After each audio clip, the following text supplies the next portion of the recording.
साथियों, जय भीम। जय भारत, जय संविधान। और आज 31 दिसंबर 2021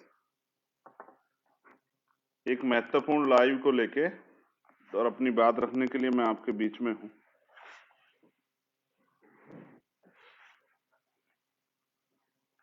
मुझे आशा उम्मीद है कि जिस तरह से 2021 में हमने काम किया,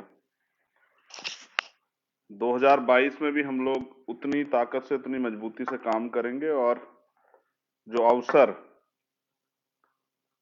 की समता भारतीय संविधान की प्रस्तावना में है और वो संविधान के लागू होने के बाद हमें मिलने भी लगे, उन अवसरों को हम लोग, उन अवसरों का लाभ उठा के हम लोग एक नई ताकत का निर्माण जो है वो हम लोग करेंगे। तो आज के लाइव को शुरू करते हुए करुणा के सागर तथागत गौतम बुद्ध, संत शिरोमणि सदगुरु रविदास जी महाराज, भगवान वाल्मीकि महाराज, गुरु नानक देव, संत कबीर, सभी गुरुओं, संतों, महापुरुषों को नमन करता हूं। मैं नमन करता हूं राष्ट्रपिता ज्योतिबा फूले, छत्रपति साहू जी महाराज, पेरियर रामास्वामी नायकर, पेरियर लल्लई यादव। मैं नमन करता हूं नारी के मुक्तिदाता, विश्व रत्न डॉक्टर बाबा साहब भीमराव अम्बेडकर जी को। मैं नमन करता हूं माँ सावित्रीबाई फूले, माँ रमाबाई, माँ अहिल्याबाई होलकर, माँ झलकारी बाई, माँ अवंतिकाबाई लोधी, माँ उदा देवी पासी और एक और वीरांगना जिनको मैं अपना आदर्श मानता हूं, माँ फूलन देवी। मैं आपको भी नमन करता हूं। इसके साथ साथ मैं जननायक कपूरी ठाकुर, बाबू जगदेव प्रसाद कुशवाहा, महामना रामस्वरूप वर्मा, मान्यवर दीना भाना वाल्मीकि साहब, मेरे रहबर, मेरे गुरु, मेरे आदर्श मान्यवर साहब श्री काशीराम, मैं आप सबको भी नमन करता हूं। मैं नमन करता हूं देश की आजादी के लिए बलिदान देने वाले वीर सपूत विजय कुमार पथिक जी को, धन सिंह कोतवाल गुर्जर जी को, माता दीन वाल्मीकि जी को, शहीद आजम करतार सिंह सराबा, शहीद आजम सरदार भगत सिंह, सरदार उधम सिंह, डॉक्टर एपीजे अब्दुल कलाम साहब, ऐसे वीरों महापुरुषों को भी मैं नमन करता हूं। मैं धन्यवाद देता हूं भीम आर्मी के कार्यकर्ता, आजाद समाज पार्टी के कार्यकर्ता का, सभी पदाधिकारियों का, सभी माताओं बहनों का जिस आंदोलन में जुड़ी हुई। साथियों, महापुरुषों के नाम लेना, उनके चित्रों पे माला अर्पण करना, पुष्प चढ़ाना, इससे आगे बढ़ के भी उनके विचारों, सिद्धांतों पे चलना। मैं सिर्फ नाम लेके आपको याद दिलाता हूं। मैं अगर नाम लूंगा तो दशरथ मांझी जी भी हमारे आदर्श, मैं नाम लूंगा तो भगवान बिरसा मुंडा भी हमारे आदर्श, मैं नाम लूंगा तो तात्या भील भी हमारे आदर्श, बीपी मंडल साहब भी हैं। ऐसे बहुत सारे युग पुरुष हैं, परिवर्तन के अग्रदूत रहे उस समय में, वो सभी, उन महापुरुषों को भी नमन करना चाहिए। लेकिन मैं नाम 4 से 5 मिनट जो खर्च करता हूं, इसलिए खर्च करता हूं कि आप अपने असली महापुरुषों को पहचानें। जो लोग मुझसे सीख लेते हैं वो इन महापुरुषों को पढ़ें और इस देश की सामाजिक, राजनीतिक, आर्थिक वास्तविकता को पहचानें। इस देश की एक गहरी सच्चाई जो जाति के आधार पर, उसको सब पहचानें। मैं इसलिए नाम लेता हूं। 2021 एक खट्टा मीठा अनुभव। पहली बार आजाद समाज पार्टी इलेक्शन में गई, इलेक्शन फाइट किया जिला पंचायत का और जन समर्थन भी मिला। 2022 में भी आपके सामने इलेक्शन आ रहा है। इलेक्शन भी महत्वपूर्ण है, आपको अपने पैरों पे खड़ा होना है। आपको भय छोड़ के, ये जो भय आपके अंदर है, ये भय त्याग करके कि आप नए लोग हैं, आपको अपने आंदोलन को ताकत देनी है। आपको अपने आंदोलन से शक्ति का निर्माण करना है। मानवर काशीराम साहब कहते थे, N into D into S is equal to change, N for need, D for desire, S for strength is equal to change। लेकिन उन्होंने ये भी कहा कि अगर किसी समाज की नीड जीरो तो सब कुछ जीरो हो जाएगा। किसी समाज की डिजायर जीरो हो तो सब कुछ जीरो हो जाएगा। किसी समाज की स्ट्रेंथ जीरो तो सब कुछ जीरो हो जाएगा। एन फॉर नीड, यानी कि किसी समाज को मैं अगर आवश्यकता, कहते ना आवश्यकता आविष्कार की जननी होती है, अगर समाज आवश्यकता ही ना महसूस करे। जैसे समाज के बारे में मैं बता दूं कि पूरे 5 साल समाज जो है रोता रहता है, हाथ फैलाए रखता है, नेताओं के भरोसे रहता है। अपने काशीराम साहब का जो समाज अन्य अत्याचार के खिलाफ आवाज नहीं उठाता, वो लाशें उठाता है, तो लाशें उठाता है। हत्या होती है, रेप होते हैं, बहनों के घरों में आग लगा दी जाती है, तमाम तरह के परेशानियों का सामना करना पड़ता है, जमीनें जो है दबा ली जाती है, भेदभाव होता है, जैसे चंपावत में अभी हुआ भोजन माता वाला मामला है, और एक और मामला जो खाना छूने पे जिसमें हम लोग गए थे, हत्या कर दी गई। तो अगर किसी समाज में आवश्यकता जीरो हो तो फिर डिजायर और स्ट्रेंथ जीरो हो जाएंगी, क्योंकि जीरो की आप जीरो से गुणा करोगे तो जीरो हो जाएगा। वहीं अगर 1% भी आवश्यकता होगी तो शायद किसी शक्ति का निर्माण हो जाए, तो शक्ति उतनी निर्माण हो पाएगी जितनी आवश्यकता होगी। उसके बाद अगर डिजायर यानी कि चाहत अगर किसी समाज की जीरो, किसी समाज में इच्छा ही नहीं, जैसे मैं आज आपसे कह रहा हूं कि अपने अंदर चाहत पैदा कीजिए कि हमें अपने पैरों पर खड़ा होना है, हमें अपने महापुरुषों के वास्तविक आंदोलन को, वैचारिक आंदोलन को जिंदा रखना है। हमें सत्ता के आगे इतना सत्ता के लिए नतमस्तक नहीं होना कि हम अपनी वैचारिकी को शून्य कर दें, हम अपने आंदोलन को शून्य कर दें, हम अब बाबा साहब अम्बेडकर और मानवर काशीराम साहब का जो सपना था उसको शून्य कर दें, बाबू जगजीवन राम का जो सपना था उसको शून्य कर दें। हमें इस ओर भी ध्यान देना है। तो डिजायर, अगर चाहत शून्य होगी तो सब कुछ शून्य हो जाएगा।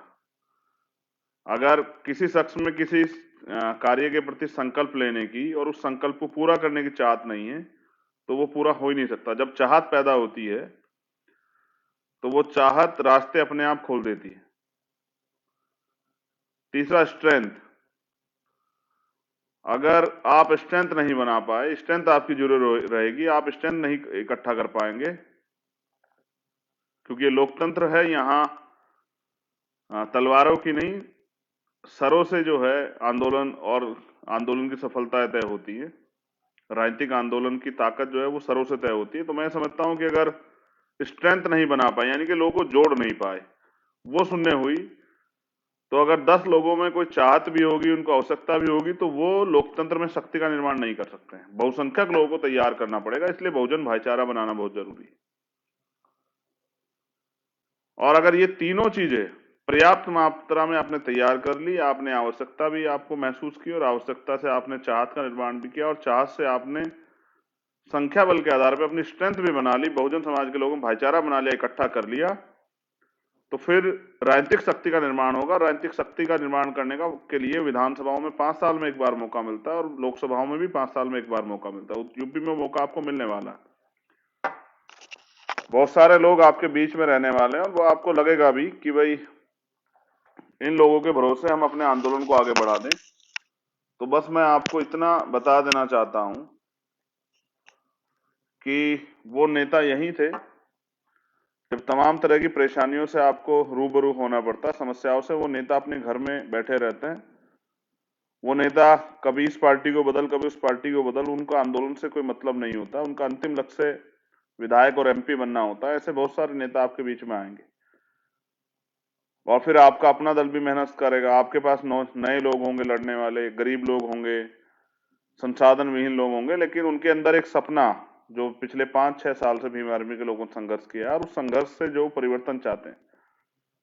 क्योंकि मैं बार बार समझाता हूं और मैं कहता हूं कि भाई पिछले 6 साल से हमारे कार्यकर्ता ना धूप देखते हैं, न बारिश देखते हैं, ना सर्दी देखते हैं, ना आंधी तूफान देखते हैं, ना दिन ना रात ना संसाधन देखते हैं, और वो अपनी मंजिल की तरफ निकले रहते हैं और वो अपनी मेहनत से काम करते हैं। वो हजारों लोगों की न्याय की लड़ाई रोज लड़ते हैं। पूरे देश के अंदर भीम आर्मी की यूनिट हजारों लोगों को न्याय दिलाने के लिए रोज उनके साथ खड़ी होती है, और जहां भी अन्याय अत्याचार वहां भीम आर्मी खड़ी रहती है, आजाद समाज पार्टी खड़ी रहती है। अब आपके पास मौका, तमाम पैसे वाले लोग आए, कुछ लोग आने जाने भी लगे हैं कि भाई आप जो हमारी पार्टी में आ जाओ, पैसे ले लो, ये सब चीजें कर लो। लेकिन पैसा आंदोलन को कभी ताकतवर नहीं बना सकता। अगर पैसा आंदोलन को ताकतवर बनाता, मैं समझता हूं पैसे की आवश्यकता है, तो आज इस देश के पैसे वाले लोग इस देश की सत्ता पे वास्तविक रूप से काबिज होते। पैसा आवश्यकता है, लेकिन पैसा सब कुछ नहीं, क्योंकि जिन महापुरुषों ने आंदोलन चलाए हैं उन्होंने तो संसाधन बाद में निर्माण किया और उनके साथियों द्वारा संसाधन का निर्माण किया गया। वो तो पैसे वाले नहीं थे। तथागत बुद्ध भी जब तक राजा थे तब तक तो आंदोलन नहीं चलाए। ये जो मैत्री आंदोलन वो चलाए, ये जो भाईचारा और वास्तविकता की तरफ जो हमें लेके गए, अपोदिप भव की बात करी, मानव मानव एक समान की बात करी, तो ये राजा होते नहीं कर पाए। जब उन्होंने राजशाही त्यागी तब कर पाए। बाबा साहब अम्बेडकर भी अपने आंदोलन को अपने ज्ञान के जरिए आगे बढ़ा पाए। तो ज्ञान अर्जित करना, मैं तो साथियों से अपील करूंगा कि वो जरूर पढ़ा करें। अब मेरी एक अपील है यूपी के, उत्तराखंड के, पंजाब के साथियों से कि आपके यहाँ इलेक्शन है। गोवा मणिपुर के साथियों से भी मेरा ये अनुरोध है कि आपके यहाँ इलेक्शन डिक्लेयर होने वाले हैं, और 4 और 5 तारीख 2 दिन आपको मैं आपसे अपील करता हूं कि जो भीम आर्मी आजाद समाज पार्टी के मूलभूत सिद्धांत, उन सिद्धांतों को, एक आपका पार्टी का चुनाव चिन्ह आ गया केतली, उस चुनाव चिन्ह को आप तख्तियों पे, बैनरों पे बना के छोटे छोटे, और साइकिल मोटरसाइकिल के माध्यम से या जो भी संसाधन आपके पास हो, 2 दिन यूनिट्स जो है, मैं प्रदेश अध्यक्ष जी के माध्यम से, इस लाइव के माध्यम से उनको सूचित कर रहा हूं, मैं व्यक्तिगत में उनको सूचना दे दूंगा कि सभी जिलों में हमारी यूनिट्स जो हैं वो अपने चुनाव चिन्ह के साथ और गांव गांव निकल के 2 दिन, जैसे आप साइकिल यात्रा में निकले थे, ऐसे निकल के 2 दिन जो है अपनी शक्ति का एहसास कराने का काम, और अपनी जो विचारधारा है जो आप करने वाले हैं, जैसा मैंने आपसे बताया कि एजुकेशन, चाहे वो प्रोफेशनल हो चाहे वो एकेडमिक हो, सारी एजुकेशन जो है हमें अवसर मिलने में हम लोग मुफ्त में गरीब व्यक्ति को देंगे, अंतिम व्यक्ति को भी। क्योंकि शिक्षा शेरनी का वो दूध है जो पिएगा वो दाड़ेगा। शिक्षा से वंचित रखने के लिए सरकार ने हथकंडे अपनाए हैं, महंगी शिक्षा की है, और वंचित वर्ग के लोगों को शिक्षा से दूर करने का प्रयास है, गरीबों को शिक्षा से दूर करने का प्रयास है। क्योंकि जब आप शिक्षित नहीं होंगे, आपके पास ज्ञान नहीं होगा, तो आपको ये भी नहीं पता लगेगा किस तरह से आपको आपके अधिकारों से वंचित किया जा रहा है और आपके अधिकार क्या है। तो मैं समझता हूं कि 4 और 5 तारीख में हमारे कार्यकर्ता पदाधिकारी गांव गांव जाके अपने ब्लॉक वाइज जो है यूनिट बना के, विधानसभा यूनिट बना के, और संवैधानिक तरीके से गांव गांव जाके अपनी पार्टी की विचारधारा, अपनी पार्टी के लक्ष्य, अपनी पार्टी का संघर्ष, भीम आर्मी का संघर्ष, भीम आर्मी का संकल्प, इसे स्वाभिमान सम्मान का जो आंदोलन हम लोग चला रहे हैं, अधिकारों का आंदोलन चला रहे हैं, उसको बताने का काम करें। 4 और 5 तारीख में 2 दिन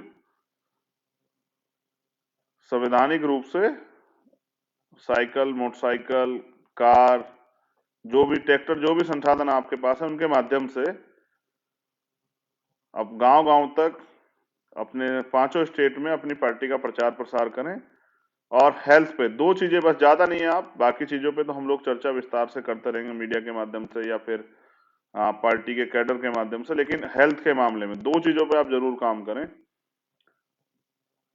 क्योंकि हेल्थ एक बड़ा इशू है। बहुत सारे लोग कुपोषण से और उसके बाद इलाज न मिलने के कारण इनकी जान चली जाती है। अंतिम व्यक्ति को भी वो सरकारी मतलब सस्ते दामों पे वो इलाज मिले, जो इलाज उसके जीवन को बचाने में एक महत्वपूर्ण स्थान अदा करे। तो मैं समझता हूं कि शिक्षा और हेल्थ, हर गरीब व्यक्ति को उसके जीवन रक्षा का अधिकार मिलना चाहिए, उसके लिए उसका बेहतर से बेहतर इलाज होना चाहिए। और हमारी पार्टी को अवसर मिलने पे हम ये अंतिम व्यक्ति का भी इलाज, चाहे वो गरीब हो या अमीर हो, हम मुफ्त में करेंगे। और सारे टेस्ट, क्योंकि मैंने देखा कि मैं खुद भुक्तभोगी हूँ, मेरे पिताजी पीड़ित थे लेकिन वो टेस्ट नहीं कराना चाहते थे, क्योंकि 5,000 रुपए का टेस्ट होता था। तो उनको लगता था 5,000 रुपए क्यों खर्च करने। हमारे लोग जो हैं, आर्थिक रूप से कमजोर वर्ग के लोग, ये सोचते हैं कि भाई ऐसे ही डॉक्टर जो बता दे और डॉक्टर की बताई बातों पे ही बिना टेस्ट कराए हम लोग ट्रीटमेंट लेते रहें, दवाई या गोलियां खा खा के। गाँव में तो आज भी लोग गोलियां खाते हैं, वो हरे पत्ते वाली गोलियां और सारी गोलियां, उसे खा खा के जो है ना वो बचते रहते हैं। एक्चुअली उनको समस्या क्या होती है, वो जो पैसा बहुत मेहनत से कमाते हैं, उस पैसे को वो अपने ऊपर नहीं, अपने बच्चों की पढ़ाई पे और उनको आगे बढ़ाने पे खर्च करना चाहते हैं। इस कड़ी में वो सोचते हैं कि भाई ये पैसा किसी भी तरह से दवाई या किसी चीज पे बर्बाद ना हो, या किसी भी तरह से मेरे बच्चों को जो मैंने मेहनत से पैसा कमाया वो उनको मिल जाए, उनके आगे बढ़ने की तरक्की के रास्ते में पैसा योगदान करें। बेटे की शादी में, बेटे की पढ़ाई में, बेटे के रोजगार में, घर के वो छोटे मोटे सामान खरीदने में जिसको बनाने में उसकी उम्र बीत जाती है। तो मैं समझता हूँ, मेरा आपसे निवेदन है, ये दोनों चीजें, पहली एजुकेशन सबके लिए, हेल्थ सबके लिए, चाहे वो प्राइवेट लैब में हो या सरकारी में, गवर्नमेंट उसके पैसे पे करेगी। तीसरी, रोजगार नौजवानों के लिए, क्योंकि मैं एसएससी जीडी की भर्ती में गया, मैंने वहां बहनों को भाइयों को तड़पते देखा रोजगार के लिए।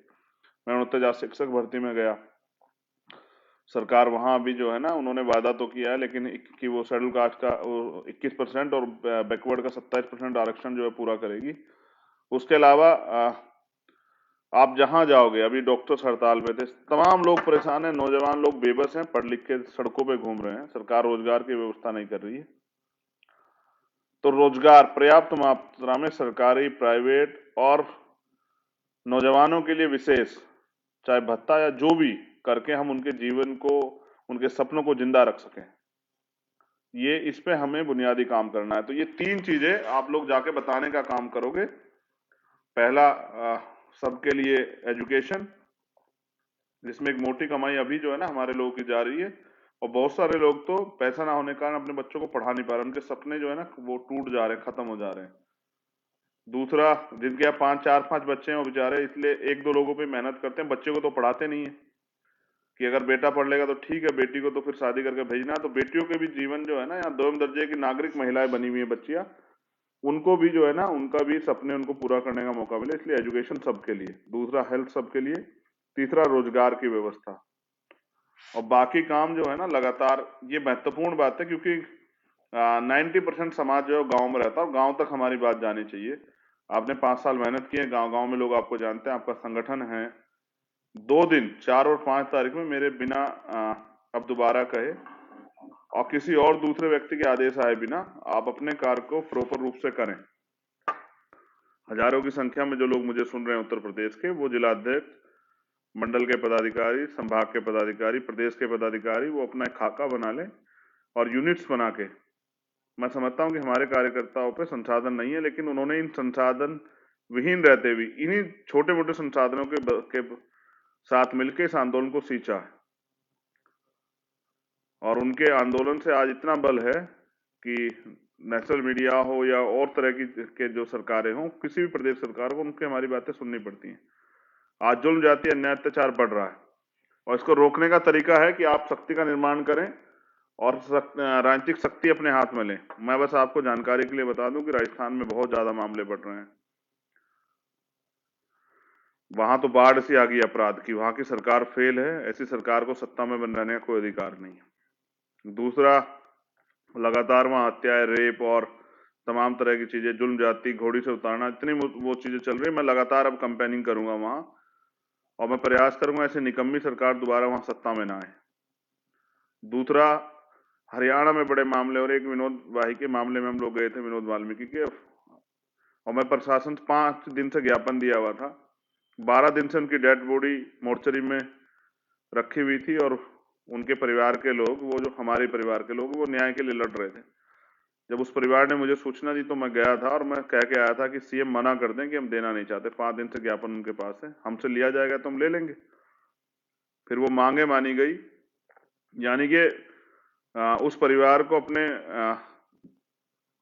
जीवन यापन करने के लिए भी सरकार से गुहार लगानी पड़ी। ये काम सरकार का ही था, क्योंकि किसी की हत्या करने का अधिकार किसी को नहीं। लेकिन ये तो रोज हो गया है, सरेआम हो गया है कि हमें सुबह शाम ये करना ही पड़ता है, अपने लोगों की लाशें उठानी पड़ती हैं। तो इससे भी आगे बढ़ के मैं समझता हूं कि हरियाणा में भी सामाजिक बहिष्कार के बहुत सारे मामले हो रहे, मैं जल्द उन पे भी जो है जुटूंगा। मेरी समझ में राजनीति इसी तरह से आती है कि जहां मेरी जरूरत है मैं वहां रहूं। जैसे मैं कल अपने वीर सपूतों को, शहीदों को नमन करने के लिए भीमा कोरेगांव जा रहा हूं। भीमा कोरेगांव में उनको नमन करूंगा, क्योंकि डॉक्टर बाबा साहब अम्बेडकर वहां जाते थे, उन्होंने अपील की थी कि लोग आए, विजय स्तंभ को नमन करें और अपने शहीदों को याद करें।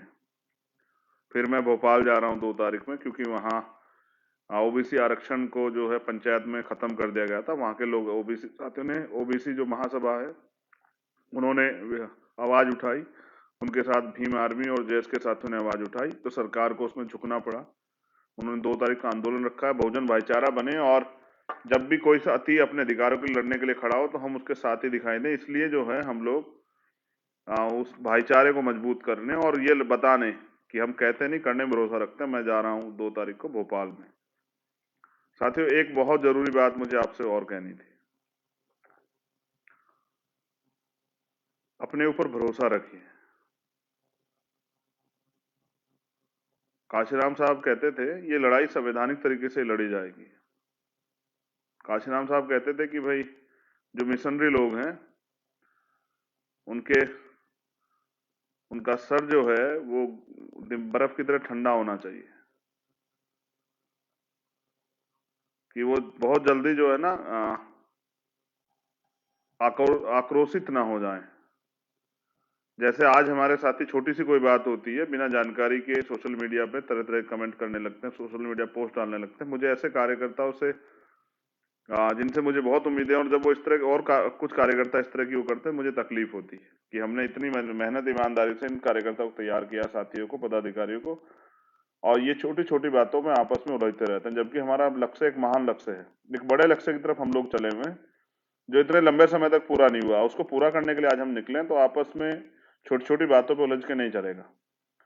पार्टी संगठन के लोगों, जो आपके सीनियर लीडरशिप जो निर्देशित करती है, उसका पालन आपको करना चाहिए, और समय समय पे जब समीक्षा अपनी बात रखनी चाहिए सोशल मीडिया, उन सब चीजों पे। इससे दूसरे लोगों को ये अवसर मिलता है कि भाई देखो, अभी भी इनके लोग जो हैं वास्तविक रूप से तैयार नहीं हो। मेरी अपील है साथियों से कि सोशल मीडिया पे किसी भी तरह की बात करने से पहले, क्योंकि सोशल मीडिया दो धारी तलवार है, ये जहां आपकी बात को भी उठाती है, वहां ये आपको आपके खिलाफ जो है ना बहुत सारी चीजें भी तैयार करती है, विरोधियों को अवसर भी देती है। तो हमारे भीम आर्मी के साथियों को, आजाद समाज पार्टी के साथियों को विरोधियों को अवसर नहीं देना चाहिए। हमें सतर्क होकर अपना आंदोलन चलाना है, तो सोशल मीडिया पे को जरूरी चीजों में यूज करें, इसको अपने खिलाफ यूज ना करें, अपनी पार्टी संगठन के खिलाफ यूज ना करें। तो दूसरा, काशीराम साहब कहते हैं कि दिमाग में बर्फ जैसी ठंडक होनी चाहिए और जबान पे शहद की तरह, क्योंकि राजनीति व्यवहार से होती है। अगर आप अपने परिवार में भी कटु शब्द बोलेंगे तो वो भी लोग आपका सम्मान नहीं करेंगे। आपको लोगों को जोड़ना है, तो आप अपने वैज्ञानिक मूल्यों के साथ खड़े रहें, किसी धर्म पे टिप्पणी ना करें। आप तो करते नहीं है, लेकिन मैं इसलिए कह रहा हूं कुछ नए साथी जुड़ रहे हैं, उनको जानकारी होनी चाहिए। भीम आर्मी के लोग तो पूर्ण रूप से संवैधानिक है, वो तो कोई गैर संवैधानिक कार्य नहीं करते हैं, लेकिन आपको जोड़ना है, और हमें राजनीतिक रूप से लोगों को जुड़ना है, जिसमें 50% 51% सहमति भी अगर हमारे मुद्दों बन जाती है तो हम जुड़ के काम कर सकते हैं।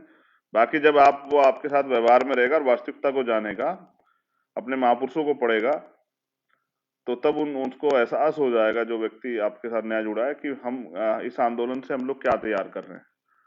तो जबान पे शहद होना चाहिए, मिठास होनी चाहिए, भाषा शैली अच्छी होनी चाहिए।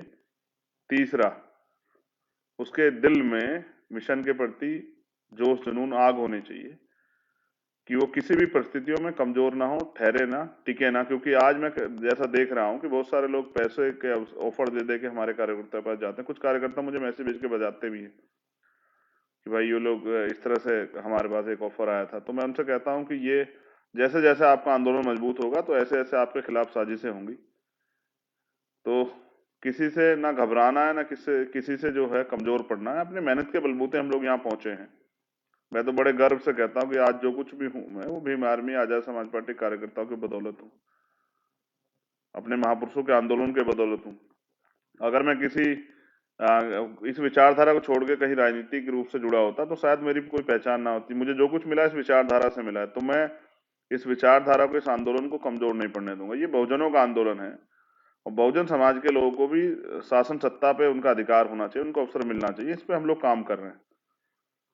तो ये बहुत महत्वपूर्ण चीजें मुझे आपसे कहनी थी, क्योंकि पिछले 1 साल में आपने देश में, दुनिया में अपनी पार्टी का नाम मीडिया के जरिए, अपने काम के जरिए पहुंचाने का काम किया। एक नया अवसर आपको 2022 में मिलेगा। और क्योंकि 2022-21 में आप लोगों ने अच्छा काम किया और खूब अच्छी तरह साथ निभाया, आपने अपनी ताकत का लोकतंत्र में एहसास कराया।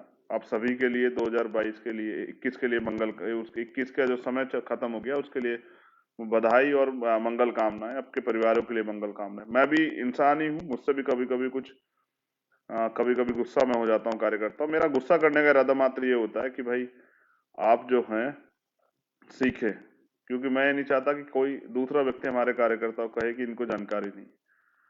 मेरी एक अपील आपसे जरूर है कि अपने महापुरुषों को जरूर पढ़े। अगर जो लोग मिशन में काम करना चाहते हैं, कर रहे हैं, वो सबसे पहले राष्ट्रपिता ज्योतिबा फुले, फिर डॉक्टर अंबेडकर और मान्यवर काशीराम साहब को जरूर पढ़े। इन 3 लोगों को तो पढ़ने को तो बहुत सारे महापुरुष हैं। जैसे आप बाबू जगदेव प्रसाद कुशवाहा और जननायक कर्पूरी ठाकुर जो बिहार से थे, बहुत बड़े नेता हुए सामाजिक न्याय के। फिर आप रामविलास पासवान जी को पढ़िए। ऐसा नहीं कि उन्होंने बहुत अच्छा काम किया, बाबू जगजीवन राम जी ने अच्छा काम किया है, आप उनको भी पढ़ सकते हैं, उनसे भी सीख सकते हैं। आप सीख तो विरोधी से भी सकते हैं कि विरोधी ने किस तरह से अपने काम को आगे बढ़ा, आपको सीखना चाहिए। तो पढ़ना बहुत जरूरी है। आप संविधान को पढ़िए, संविधान की जानकारी कलेक्ट कीजिए, आप आईपीसी को पढ़िए, सीआरपीसी को पढ़िए, आप एविडेंस को, मतलब जो भी आप सीख लें, पढ़ लें। मैं भी पढ़ता हूँ, मैं भी लगातार, जो मुझे किताबें कोई दे देता है तो मैं भी पढ़ता रहता हूँ। जो भी मुझे कोई कुछ देता है, मैं ये नहीं पूछता कि आपने क्या दिया, मगर मुझे कुछ अगर मिलता है तो मैं उससे प्रयास करता हूँ कि भाई मैं उसको पढूं। तो जो भी मुझे कुछ कोई ना कोई देता है, मैं प्रयास करता हूँ कि भाई मैं पढ़ता रहूं, क्योंकि मैं समझता हूँ कि जिंदगी में हमेशा सीखना चाहिए। तो मेरा आपसे अपील है कि अपने महापुरुषों को जरूर पढ़े। महामना रामसु वर्मा जी को अगर आपने नहीं पढ़ा है तो शायद आपने नहीं पढ़ा। आपने प्यारेलाल यादव और जिनको मैं कह रहा हूं, अगर पेरियार रामा स्वामी नायकर को आपने नहीं पढ़ा तो नहीं पढ़ा है, संत गाडगे जी महाराज को, नारायणा गुरु को नहीं पढ़ा है, तो आप, फिर मैं पूरी ईमानदार से कह सकता हूं कि फिर आप आंदोलन में ज्यादा दिन नहीं चल पाएंगे। जोश के साथ जब होश नहीं होगा तो फिर आप कुछ दिनों में आपको एहसास होगा कि भाई यहाँ तो जिस उद्देश्य के लिए मैं आया था, अगर कोई पैसा कमाने या मिसयूज करने आया है तो वो फिर ज्यादा दिन नहीं टिक पाएगा। जो धैर्य से आंदोलन चलाने के लिए आया और कुछ करना चाहता है वो टिका रहेगा। तो ऐसा नहीं हम यहाँ बैठ के देखते हैं कि हमारा कौन कार्यकर्ता ईमानदार से, मेहनत से काम कर रहा है और कौन कार्यकर्ता हमारा जो है वो दिखावा कर रहा है। ये हम भी देखते रहते हैं। फिर समय समय पे हम उस अच्छे कार्यकर्ता को बढ़ावा भी देते रहते हैं, और जो इस तरह कार्यकर्ता कर रहा है, जो आम आसपास के कार्यकर्ता हम जिनके जिनको जानकारी नहीं होती उनके कार्यों की, तो उनपे हम लोग कार्रवाई भी करते रहते हैं।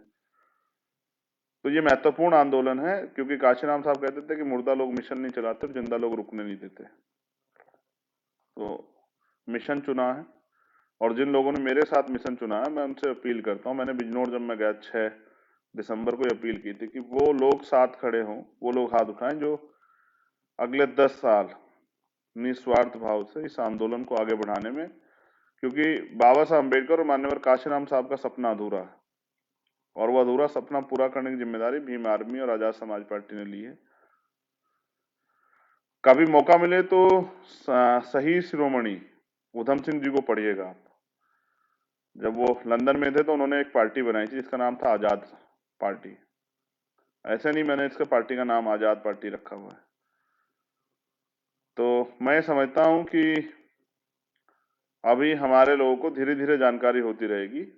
आप कभी पढ़ेंगे तो जिन्होंने जनरल ओडवायर को वहीं जाके मारा। ऐसे वीर सपूत, भारत के गौरव का इतिहास आप पढ़ेंगे तो आपको पता लगा कि उन्होंने लंदन में जाके आजाद पार्टी बनाई। क्यों बनाई? क्योंकि उन्होंने एक संकल्प लिया था, और हमने भी एक संकल्प लिया है, हमारे साथियों ने संकल्प लिया। मैं भीम आर्मी के साथियों का भी धन्यवाद देता हूँ, भाई विनर्तन सिंह जी, भाई कमल वालिया जी, भाई मंजीत नोटियाल जी, और जो साथी हैं, जो अशोक कामले जी और धर्मवीर परवाल जी, रामे प्रधान जी, वो जो बहुत सीनियर लोग जो भीम आर्मी के जो राष्ट्रीय कोर कमेटी के मेंबर हैं, मैं उनका धन्यवाद करता हूँ। और आजाद समाज पार्टी की पूरी कोर कमेटी, जैसे गिन्नी पाजी हैं पंजाब से, बरगच्चा जी, ऐसे जो साथी जिन्होंने इस आंदोलन को समझा और लंबे समय से इस आंदोलन में साथ निभाया, मुझे गर्व है उनके ऊपर। मुझे विश्वास है कि मेरे जाने के बाद भी आंदोलन नहीं रुकेगा, ये आंदोलन चलता रहे, क्योंकि हमने स्वाभिमानी और संघर्षशील लोग तैयार किए हैं, बिकाऊ एजेंट लोग तैयार नहीं किए, और वो लोग तैयार नहीं किए जो चुनाव के बीच आपके बीच आते हैं। वो लोग तैयार किए हैं जो सुबह शाम 24 घंटे आपके बीच में खड़े रहते हैं। मैं साथियों से भी कहूंगा, अपने कार्यकर्ता पदाधिकारी, धैर्य बना के रखें। कोई भी चीज एक दिन में निर्माण नहीं होती, और कोई भी चीज एक दिन में खत्म नहीं होती। जो चीज आप निर्माण की है ये सदियों में निर्माण हुई है, और ये सदियों तक चलेगी। बस फर्क इस बात से पड़ता है कि आप में इच्छा शक्ति कितनी है, आप में संकल्प लेने की क्षमता कितनी। तो 4 और 5 तारीख में हमारे कार्यकर्ता पार्टी का झंडा, पोस्टर, बैनर लेके, केतली हमारा चुनाव चिन्ह है, हाथ में छोटी छोटी केतलियां लेके, केतलियां ना हो तो बना लें, क्योंकि ये गरीब लोगों का दल है और यहाँ से गरीब लोगों को ही मौके मिलने वाले हैं आगे बढ़ने के लिए। तो किसी कागज पे बना लें, किसी गत्ते पे बना लें। तो इस तरह से अपनी साइकिल, मोटरसाइकिल, कार पे केतली बनाकर टांग के, और ये 3 चीजें जो मैंने बताई, और किसी चीज पे नहीं। लोग कहते हैं ये फ्री देंगे, वो फ्री देंगे, मैं कहता हूं इससे अच्छा है कि हम लोगों को रोजगार देंगे, और जो जो असक्षम लोग हैं, जिन पे संसाधन है, उनको उनको फ्री भी देंगे, और जो सक्षम लोग हैं उनसे पैसे भी लेंगे जो दे सकते हैं। लेकिन जो बुनियादी जरूरतें, आज भी तो देखिए ना, भारत के इतिहास में बहुजन समाज के लोग आज भी क्या लड़ाई लड़ रहे हैं? रोटी, कपड़ा, मकान, चिकित्सा, शिक्षा, सुरक्षा, रोजगार, इन्हीं की लड़ाई लड़ रहे हैं। फिर अन्याय के खिलाफ न्याय के लिए लड़ रहे हैं।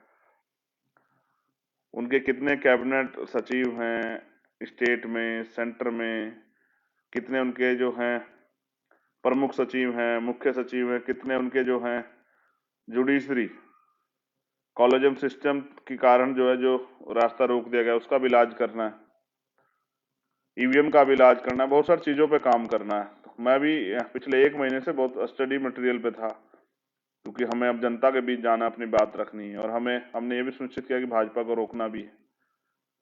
उत्तराखंड की टीम का भी मैं धन्यवाद दूंगा, बहुत अच्छा काम कर रही है, लेकिन मिलजुल के काम करेंगे तो और अच्छा काम होगा। पंजाब की टीम का, वहां के जो जिम्मेदार पदाधिकारी, उनका भी धन्यवाद करता हूँ। बस मेरी अपील है कि लगातार अपने काम को जारी रखिए और पीछे मुड़ के मत देखिए, क्योंकि जब आप पीछे मुड़ के देखते हैं तो आपका विरोधी आपसे आगे निकल जाता है।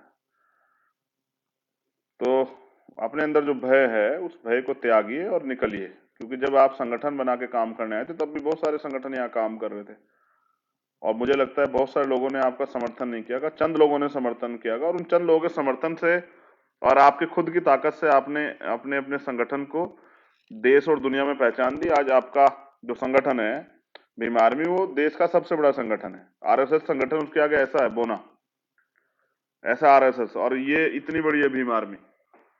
तो देश के सबसे बड़े संगठन के लोग जो बिना सरकार के भी अपने लोगों को न्याय दिलाते हैं, उनके अधिकारों की रक्षा करते हैं, वो अपनी ताकत को पहचाने। और मैं फिर आपसे अपील करूंगा कि जुटे, 4 और 5 तारीख को फिर से उसी एहसास, अनुभव का वो अनुभव मुझे कराएं जो आपने पिछले 2 महीने, 1 महीने पहले जब हमने साइकिल यात्रा शुरू की तब कराया था। और एक झंडा का प्रोग्राम जो लखनऊ से चला था कि कार्यकर्ताओं के घरों पे जाके झंडे लगाए जाएं, तो वो भी प्रोग्राम जो है ना, आप अपने प्रोग्राम को सक्रिय रूप से चालू रखें।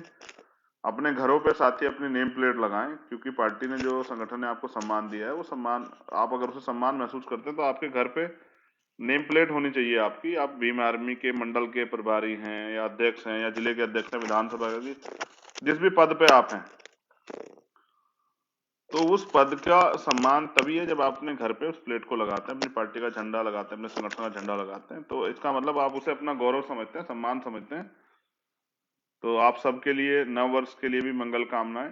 कुछ देर में नव वर्ष शुरू हो जाएगा, लेकिन बहुजनों का नववर्ष कब शुरू होगा इसी के लिए मैं चिंतित हूँ, क्योंकि नववर्ष आता है और चला जाता है, लेकिन हम आज भी वही हैं जहाँ आपसे 70 साल 50 60 साल पहले थे।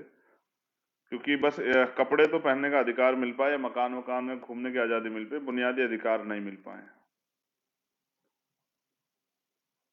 84 करोड़ लोग सस्ता भोजन लेते हैं, उनमें 84 करोड़ लोगों में 80 करोड़ लोग शेड्यूल कास्ट, बैकवर्ड और माइनॉरिटी के लोग हैं, शेड्यूल ट्राइब के लोग हैं। आप चेक कर लीजिए रिकॉर्ड।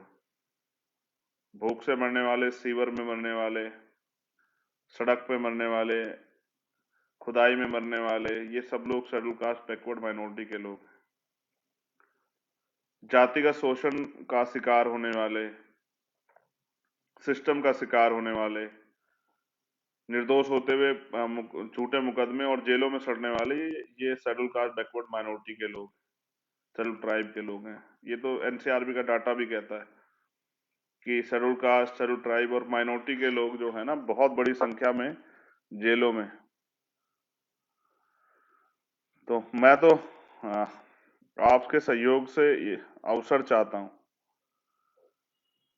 कि लोग बहुत कहते हैं कि भाई देखो फलानी पार्टी के लोगों ने विधानसभा में आवाज उठा दी, उस पार्टी के लोगों ने विधानसभा में बोल दिया। आप हमारे कार्यकर्ता आप तैयार हो जाए विधानसभा जाने के लिए, आप भी विधानसभा में जाके आवाज उठाना। आवाज ही नहीं उठाना, अगर आप अपने लोगों के अधिकार रक्षा ना कर पाए तो विधानसभा चलने मत देना। विधानसभा के बाहर जैसे आप अपने अधिकारों के लिए थाना, कचहरी, कलेक्ट्रेट का घेराव करते हैं, आप विधानसभा के बाहर बैठ जाना, चलने मत देना। अगर आप अपने लोगों के हितों की रक्षा ना कर पाओ, ऐसी राजनीति का क्या फायदा है। तो मैं आपसे अपील करूंगा कि मजबूती से अपने आंदोलन को के साथ खड़े हो जाएं और मजबूत करें। एक एक वोट कीमती है, ये वोट जो है ना जुड़ेंगी सब आपके खाते में, कितने लोग आपके साथ हैं। तो बहुत बहुत धन्यवाद। 2022 के लिए मंगल कामनाएं, आने वाले इलेक्शन के लिए मंगल कामनाएं। 1 और 2 तारीख के बाद, 3 तारीख के बाद, 3 और 4 तारीख के बाद मैं फील्ड में उतरूंगा, और फिर जब तक इलेक्शन नहीं खत्म होगा मैं ईमानदारी से घर की तरफ नहीं देखूंगा। मैं ऐसे माँ से आशीर्वाद लेकर निकलूंगा और हजारों करोड़ों लाखों माओं का आशीर्वाद लेने के लिए निकलूंगा। एक माँ से आशीर्वाद लेके निकलूंगा और करोड़ों माओं से आशीर्वाद लेने के लिए निकलूंगा, आप सब भाइयों के साथ, और करके दिखाएंगे। जैसे पहले आपके सहयोग से करके दिखा, फिर करके दिखाएंगे। इतिहास लिखेंगे, इतिहास बन के नहीं रह जाएंगे, इतिहास लिखेंगे। और एक नारा दिया है ना, युवा हूं परिवर्तन कर सकता हूं, युवा हूं बदलाव कर सकता हूं, युवा हूं बेरोजगारों की आवाज बन सकता हूं, युवा हूं बेरोजगारी का दर्द समझता हूं, युवा हूं सामाजिक परिवर्तन क्रांति को आगे बढ़ा सकता हूं, युवा हूं राष्ट्र को सशक्त बना सकता हूं, युवा हूं कमजोरों की आवाज बन सकता हूं, मजलूमों की आवाज बन सकता हूं, युवा हूं वंचितों को न्याय दिला सकता हूं, युवा हूं बहुजनों का शासन ला सकता हूं। उस युवा से भी मेरी अपील है, आप युवा हैं और युवा का विलोम होता है वायु, उसको ना कोई रोक सका है ना कोई रोक पाएगा, आपको भी कोई नहीं रोक पाएगा। आपके खिलाफ तमाम साजिशें सब कुछ होंगी, झूठ फैलाए जाएंगे, घबराना नहीं है, इतिहास लिख के जाना है। इतिहास वीरों को याद रखता है और भीम आर्मी का एक कार्यकर्ता वीर है। मुझे गर्व है भीम आर्मी, आजाद समाज पार्टी, मुझे गर्व है एक एक कार्यकर्ता, एक एक पदाधिकारी पे मुझे गर्व है कि आज मैं जो कुछ हूँ आप सबकी वजह से हूँ। और मुझे ये भी गर्व है और ये विश्वास है कि मेरे साथ हर आंदोलन में ताकत देने वाले मेरे साथी इस बार मुझे राजनीतिक ताकत भी देंगे, उत्तराखंड, पंजाब, यूपी, मणिपुर, गोवा में। और वो मुझे अवसर देंगे, क्योंकि मैंने एक टीवी चैनल के माध्यम से भी कहा था कि भाई आप कहते हैं कि उस पार्टी ने किया, उस पार्टी ने किया, उस नेता ने किया, तो जिस दिन हमें अवसर मिलेगा हम बताएंगे काम कैसे होता है। और इतिहास अगर याद ना रखे तो फिर क्या फायदा। अब तो लड़ रहे हैं इसलिए कि मरकर जिंदा रहना, जब मर जाएंगे तब जिंदा रहे लोगों के दिलों दिमाग में। और जो विचार महापुरुषों के समय से चला, राष्ट्रपिता ज्योतिबा फुले ने जिस विचार को शुरू किया, बाबा साहब अम्बेडकर ने जिसको आगे बढ़ाया, छत्रपति शिवाजी महाराज ने जिसको आगे बढ़ाया, मान्यवर काशीराम, बीपी मौर्य साहब, बाबू जगजीवन राम, जिस आंदोलन को जो उन्होंने, जिस विचार को उन्होंने आगे बढ़ाया, उस विचार को आगे बढ़ाना, उस विचार को ताकतवर बनाना और इस देश में बहुजन समाज की शासन सत्ता स्थापित करनी है। बहुजन समाज का राज लाना है। वंचितों को गुलामी से मुक्ति दिलानी है। उनको समता, समानता, बंधुत्व पे, भाईचारे पर आधारित जो व्यवस्था है उसका हिस्सा बनाना है। माताओं बहनों को के साथ जो होने वाला शोषण है उसको जड़ से खत्म करना है। नौजवानों को उनकी हिस्सेदारी दिलानी है। हर गरीब शोषित को वो अधिकार सुविधाएं दिलानी जो सब उनका अधिकार बैठता है संविधान के अकॉर्डिंग। और भारतीय संविधान से देश चलेगा। जो नफरत की आंधी अभी बीजेपी के लोगों ने, आरएसएस के लोगों ने, क्योंकि उनको महसूस हो रहा है उन्होंने जो चालू की है धर्म संसद के नाम पे, सब चीजों के नाम पे, उसको भी उनसे भी सतर्क रख के रहते हुए अपनी एकता को मजबूत रखना है और अन्याय के खिलाफ लड़ना है। तो जय भीम, जय भारत, जय संविधान, बहुजन हिताय बहुजन सुखाय, भीम आर्मी जिंदाबाद, आजाद समाज पार्टी जिंदाबाद। आज मैंने ये भी बताया आपको कि आजाद समाज पार्टी, हमने इस पार्टी का नाम क्यों रखा। मैं हमेशा बताता रहता हूँ कुछ ना कुछ। आपका काम है कि आप उसका प्रचार प्रसार करता रहें। और नव वर्ष के लिए बहुत बहुत मंगल कामनाएं और आगामी चुनाव के लिए आपको बहुत बहुत मंगल कामनाएं। निकलिए और करके दिखाइए। दीवारों पे हाथ से केतली बनाना सीखिए। अपनी पार्टी का, संगठन का नाम लिखना सीखिए। अपनी लड़ाई को अपने कंधों पर लड़िए, क्योंकि स्वाभिमान सम्मान की लड़ाई स्वावलंबन से लड़ी जाती है, आत्मनिर्भर होकर अपने भरोसे लड़ी जाती है। बहुत बहुत धन्यवाद। आप सभी के लिए मंगल कामनाएं, आपके परिवारों के लिए मंगल कामनाएं।